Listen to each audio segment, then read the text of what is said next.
একজন প্রশ্ন করেছেন, শরীয়তের বাইরে চলে সে দাওয়াতও দিলে তার বাসায় খাওয়া যাবে কি না?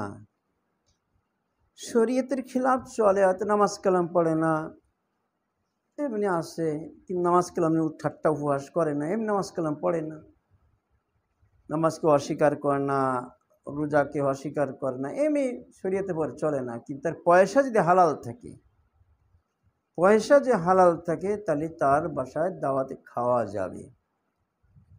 আর যে পয়সা হালাল না থাকে, সে যদি তাহাজ্জুদ গুজার হয়, মাথায় পাগড়ি, সুন্নতি লিবাস, সুন্নতি দাড়ি, বাড়িতে খাস পর্দা, কিন্তু তার ইনকাম হারাম, ব্যাংকে চাকরি করে, ইন্স্যুরেন্স চাকরি করে, এরকম সুদি প্রতিষ্ঠান চাকরি করে, তো ওখানে খাওয়া যাবে না, যতই সে তাহাজ্জুদ গুজার হোক না কেন। কিন্তু যদি তাহাজ্জুদ গুজার না, নামাজ কালাম বেশি একটা পড়ে না, কিন্তু ইসলামকে অস্বীকার করে না, তবে সে পয়সা হালাল রাখে, তো তার বাড়িতে খাওয়া যায়, জাকাতও ঠিক মতো দেয়, তার বাড়ি খাওয়া যায়। একটা প্রশ্ন করেছে, মহিলারা নামাজে পায়ের পাতা খোলা রাখবে নাকি ঢেকে রাখবে? পায়ের পাতার উপরে ভাগ যেটা উঁচু থাকে, ওইটা ঢাকবে, সবটা ঢাকা লাগে না। পায়ের পাতার পর যে অংশটা একটু উঁচু থাকে, ওইটা ঢেকে রাখবে, ওই পর্যন্ত ঢেকে রাখবে, সবটা ঢেকে রাখা জরুরি না। একটা প্রশ্ন করছে, মহিলাদের নামাজ সম্পর্কে আচ্ছা, মহিলা ও পুরুষের নামাজের মধ্যে কোনো পার্থক্য আছে কিনা জানালে ভালো হবে। মহিলা পুরুষের নামাজের মধ্যে অবশ্যই পার্থক্য আছে। মহিলা পুরুষ এমনি তো পার্থক্য, একটা আলাদা ভিন্ন, তো পার্থক্য থাকবে না কেন? মহিলাদের জামাতে নামাজ পড়া লাগে না, মহিলাদের আজান দেওয়া লাগে না, মহিলাদের মসজিদে যাওয়া লাগে না, পার্থক্য থাকবেই তো। মহিলা নামাজে দাঁড়াবে, দাঁড়ানোর মধ্যে পুরুষ দাঁড়ার মধ্যে একটু পার্থক্য আছে, দাঁড়ার মধ্যে সামান্য, ওটা দাঁড়ার মধ্যে না, 4 আঙ্গুল ফাঁকে রাখবে মেয়েরা। মহিলারা রুকুর মধ্যে যে একটু, আসল কথা মেয়েদের নামাজের মধ্যে যত পর্দা হবে তত ভালো। এই জন্যে মেয়েরা জড়সড়ে নামাজ পড়বে, রুকু করবে জড়সড়, রুকুর মধ্যে হাতটা সম্পূর্ণ শরীরের সাথে লাগানো থাকবে, হাঁটু পর্যন্ত হাত পড়বে মাত্র। এই জন্য এদের রুকু ভিন্ন।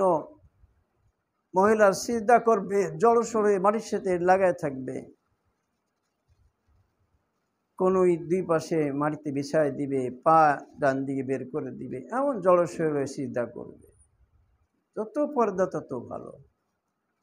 স্পষ্ট হাদিসে আছে, নবীজি বলছেন যে পুরুষের মতো নামাজ তোমাদের না, এটা সুন্নত তরিকে নামাজ। তারপরে যে মহিলারা পুরুষদের মতো নামাজ পড়ে, নামাজ হয়ে যাবে সুন্নতের খেলাফ হবে, সুন্নত পরিপন্থী হবে। হ্যাঁ, এই জন্যে মেয়েদের ওই যে একদল আছে, আলাদা হাদিস আছে, একদল আলাদা হাদিস, এরা কিন্তু বলে পুরুষ মহিলা নামাজের পার্থক্য নাই। পার্থক্য তোমার কাছে নাই, শরিয়া থেকে 4 মাযহাবের 4 ইমামের কাছে আছে, সবার কাছে আছে। এই জন্য মেয়েদের এক কথাই যে ওদের যত জড়সড় পর্দার সাথে নামাজ তত বেশি ভালো। মেয়েদের বাড়িতে একা নামাজ পড়লে 27 গুণ সওয়াব, মসজিদে গেলে 1 গুণ সওয়াব।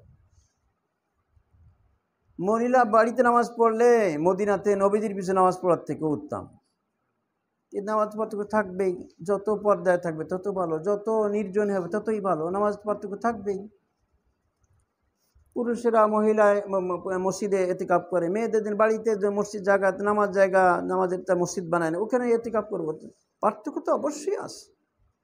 এভাবে সব বিধানের মধ্যে কিছু কিছু বিধানে এক আছে, হজ করবে এরাও করবে, কিন্তু পার্থক্য হলো মেয়েরা মাহরম ছাড়া হজে যাবে না। পুরুষের এহরাম বান্দা একটা পরবে, চাদর একটা গায়ে দেবে, মাথা আগলা থাকবে, মেয়েদের এরকম না, মেয়েরা যা আসতেই পড়বে, ওই পর্দার সাথেই করবে, শুধুমাত্র সবসময়ের জন্য চেহারার সাথে কাপড়টা লেগে না থাকে, মাঝে মাঝে বাতাসে লাগে সমস্যা নেই, কিন্তু তাই বলে মুখ ঢাকতে হবে। এই যে মহিলার পার্থক্য তো আছে, ওদের এহরাম ভিন্ন, ওদের শরিয়াতের লিবাস পোশাকের মধ্যে ভিন্ন, সব জায়গায় ভিন্ন থাকবে, এই জন্য নামাজের মধ্যেও পার্থক্য আছে। তাছাড়া মেয়েদের একটা অভ্যাস হলো, ওরা নামাজ কালাম ঠিক মতো পড়তে চায় না, রোজা রাখার কিন্তু পটু আমার মা বোনেরা, রোজা রাখতে চায় খুব, কিন্তু নামাজ পড়তে চায় না। কি হয় আল্লাহ মাবুদ জানে, নামাজেরা খুব ফাঁকি দেয়। বিশেষ করে বাড়ি যখন আত্মীয় বাড়ি যায় দৌড় মারে, কিন্তু আমি যাব, আমার জোহরের নামাজ কি হবে বা আসরের নামাজ কি, এ চিন্তাও করে না। মেয়েরা যখন আর যে গল্প শুরু করে দেয় না, ওয়াক্ত একটা দূরে তিনটা চলে যাবে, গল্প শেষ হবে না, ওদের গল্প এখন শেষ হয়নি, কথা শেষ হয়নি। অথচ মেয়েদের নামাজের প্রতি কত গুরুত্ব দেওয়া দরকার। নামাজ হলো মুসলমানের ইমানের পরে সবচেয়ে বড় বিধান নামাজ। যে কারণে নবীজি বলেছেন, লা ঈমান লিমান লা সালাত আলা, যার ইমান, যার নামাজ নাই, ঈমান নাই। মান তারাকা সালাতা মুতাআম্মিদান ফাকাদ কাফার, হাদিস আসছে যে ইচ্ছা নামাজ ত্যাগ করলো সে কুফরি করলো। অন্যের মাযহাবে তাকে সব কাফের হয়ে গেল, স্বামী স্ত্রীর বিবাহ বিচ্ছেদ হয়ে যায়। কিন্তু আমাদের মাযহাবে এরকম না, তো শক্ত না, তবে হাদিস তো কঠিন।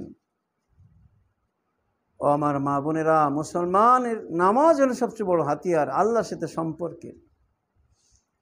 এদিন যত বেশি নামাজের প্রতি যত্নশীল হবে, আল্লাহ পাকের রহমতের দৃষ্টি তাদের প্রতি পড়বে, যে নামাজের প্রতি কোনো রকম অবহেলা না হয়। নামাজের প্রতি এমনটা ভালোবাসা থাকবে, নামাজ না পড়লে ভালো লাগবে না। বিপদ বা আসলে নামাজ দাঁড়াবে, সমস্যা হলে নামাজে দাঁড়াবে। শুধু 5 ওয়াক্ত নামাজ না, আরও কত নামাজ আছে। 5 ওয়াক্ত নামাজ 5 বার, অথচ সালাতুত তাসবিহ, সালাতুল হাজত, সালাতুত তওবা, সালাতুল শুকর, তাহিয়াতুল ওযু, পুরুষের জন্য তাহিয়াতুল মসজিদ, ওই রকমভাবে সালাতুল খুসুফ, সালাতুল কুসুফ, কত যে নামাজ আল্লাহ পাক। আরও নামাজ আছে, 5 ওয়াক্ত বেতের নামাজ আছে, তাহাজ্জুদ আছে, আওয়াবিন আছে, ইশাক আছে, সালাতুল জাওয়াল আছে। এরকম যে আরও 5 ওয়াক্ত নামাজের আগে পরে কত নফল আছে। 5 ওয়াক্ত নামাজ ফরজ, অথচ নফল কিন্তু তার 4 গুণ বেশি। 4 5 20 প্রকার নামাজ আরও আছে। এগুলি কেন দেখছেন, যে 5 ওয়াক্ত নামাজ পড়ে অনেক ঈমানওয়ালা পুরুষ মহিলা আছে, তাদের মন ভরে না। শুধু 5 ওয়াক্ত নামাজ পড়ে মন ভরে না, তারা চায় আরও নামাজ পড়বো, আরও পড়বো। এরকম আর কিছু আল্লাহ পাকের আশেক, আল্লাহ পাকের পাগলি আছে, তারা শুধু নামাজের মধ্যে আল্লাহর সাথে কথা বলে ওদের মন ভরে না। ওরা নামাজে দাঁড়ায় তো সারা রাত কেটে যাবে, মন ভরবে না। আরও নামাজ পড়তে মনে চাবে, কোরআন তিলাওয়াত করবে, সারা রাত কোরআন তিলাওয়াত করতেছে, তাও মন ভরতেছে না। মুসলমানের নামাজের প্রতি তাদের এত আকর্ষণ, নামাজের প্রতি সবচেয়ে মহাব্বত থাকবে, যে কারণে দেখা যায় সাহাবায়ে কেরামের মধ্যে, বুজুর্গানে দ্বীনের মধ্যে সারা রাত 2 রাকাত নামাজের মধ্যে তাদের রাত কেটে যায়। কোরআনে কারিমের তেলাওয়াত সারা রাত দাঁড়িয়ে দাঁড়িয়ে 2 রাকাত নামাজের মধ্যে এক খতম কোরআন শরীফ তেলাওয়াত করে, আর মা ছেলের পিছনে দাঁড়িয়ে সারা রাত 1 খতম কোরআন শরীফ শোনেন। যেমন মা তেমন সা। শেখ জাকারিয়া রহমাতুল্লাহ আলাইহির আব্বাজান মাওলানা ইহয়া রহমাতুল্লাহ আলাইহি ছাত্র জীবন, বাড়ি আসছে 27শে রমজান, তারাবি পড়ায় বাড়ি আসছে। মা জিজ্ঞাসা করেন, কিরে তুই পুরো মাসে বাড়ি আসলি না? কোরআন তেলাওয়াতের ভয়, বাড়ি আসলে কোরআন তেলাওয়াত করা লাগবে। তোর মা হাফেজা, তার সময় তেলাওয়াত করতেছে, রান্নাবাড়া করতেছে, সব কিছু করতেছে, জবানে তেলাওয়াত রয়েছে, হাতে কাজ করছে, পায়ে কাজ করতেছে, আর জবানে কোরআন তেলাওয়াত করতেছে। সংসার সব কাজ করতেছে, জবান চালু আছে। আপনারা যে কাজকর্ম করতে থাকেন আর সূরা ফাতিহা পড়তে থাকেন, একটু ভুল হবে না। সূরা ফাতিহা এমন মুখস্থ মুসলমানদের যে তারা যতই কাজ করুক, সূরা ফাতিহা পড়তে থাকলে ভুল হয় না। তো ওনাদের ওরকম পুরা কোরআন এরকম ছিল। তো শেখ জাকারিয়া মাওলানা ইহয়া রহমাতুল্লাহ বাড়িতে আসলে বলছে, আরে তুই রমজানের মধ্যে এই সারা রমজান বাড়ি আসলি, 27শে রোজা আসলি, কি কোরআন তেলাওয়াতের ভয়ে? বলে, মা তুমি কি কও, আমার কোরআন মুখস্থ আছে কিনা ঠিক আছে, আজকের 28 রমজান আর 29 রমজান তারাবি তো আমার কাছে, আমার পিছনে পড়বে। মসজিদে নামাজ পড়ে চলে আসছে তারাবি নামাজ পড়ার জন্য, ঈশা নামাজ পড়ে ফরজ পড়ে চলে আসছে। নামাজে দাঁড়াইছেন, মা ছেলের পিছনে ইক্তেদা করেছে, মা ছেলের পিছনে ইক্তেদা করেছে তারাবি নামাজ। হযরতে মাওলানা ইহিয়া রহমাতুল্লাহ 2 রাকাতে নামাজ দাঁড়িয়েছে, তারাবি নামাজ দাঁড়ায় গেছেন, মা পিছনে ইক্তেদা করে ছেলের পিছনে। এখন তিনি কোরআন তিলাওয়াত শুরু করেছেন নামাজের মধ্যে। ওই সূরা ফাতিহাতে শুরু করে সূরা বাকারা শুরু করলেন, এইভাবে 1 সূরা 2 সূরা এইভাবে 114 সূরা, তার মধ্যে 113 সূরা অর্থাৎ 30 পারা কোরআন পড়েছে, একটা সূরা বাদে সূরা নাস বাদে পুরা 30 পারা কোরআন পড়ে ফেলেছে। তো যে কয়টা ঘন্টা লাগে? আমাদের মসজিদে খতমে তারাবিতে পড়তেছে না, আমাদের গ্রামগঞ্জে মসজিদে খতমে তারা পড়বো, অত সময় দাঁড়াইতে পারবো না, তাই সূরা তারাবি পড়ে।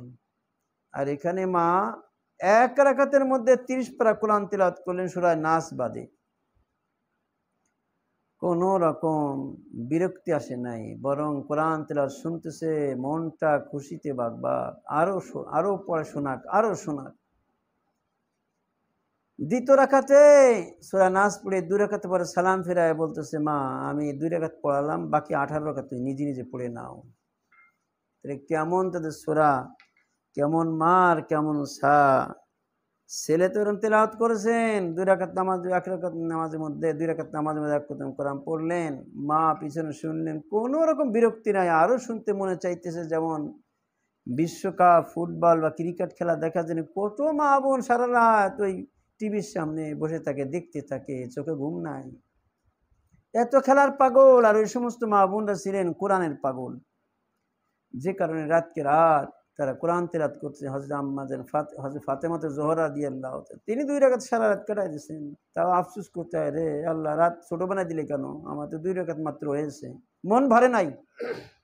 ও আমার মা বোনেরা, এই ছিল আমাদের বুজুর্গের দিন, আর আমরা কোথায় কি করতেছি চিন্তা করার দরকার। এই জন্যে আপনারা নামাজের খুব পাবন্দি করবেন। নামাজ হলো সবচেয়ে বড় আল্লাহর প্রিয় হুকুম, যে নামাজের প্রতি কেউ যত্নশীল হবেন। আল্লাহ আমাদের সকলকে 5 ওয়াক্ত নামাজ যত্ন সহকারে পড়ার তৌফিক নসিব ফরমান। কয়েকবার দুরূদ শরীফ পড়ি।